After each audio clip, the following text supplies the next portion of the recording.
එළඹෙන පළාත් පාලන මැතිවරණය හේතුවෙන් ආගමන හා විගමන දෙපාර්තමේන්තුව විශේෂ නිවේදනයක් නිකුත් කර තිබේ.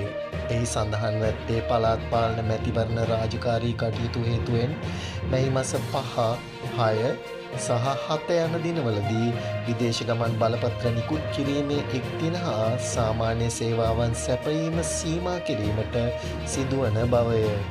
මේ හේතුවෙන් එක් දින සේවය සඳහා ක්‍රියාත්මක වූ පැය 24 සේවාව එම දිනවලදී ක්‍රියාත්මක නොවන බවද එම දෙපාර්තමේන්තුව මහ ජනතාව වෙත දැනුම් දී තිබේ. ව්‍යාජ පෝලන්ත වීසාවන් සහිත ගමන් බලපත්‍ර උපයෝගී කර ගනිමින් විදේශගත වීමට තැත් කළ සැකකරුවන් දෙදෙනෙකු අපරාධ පරීක්ෂණ දෙපාර්තමේන්තුව විසින් අත්අඩංගුවට ගෙන තිබේ.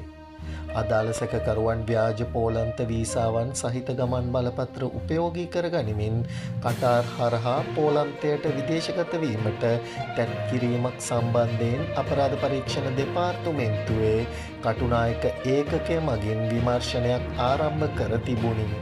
ඒ අනුව සිද්ධිය සම්බන්ධයෙන් සැකකරුවන් දෙදෙනෙකු ඊයේ දින අත්අඩංගුවට ගෙන ඇත.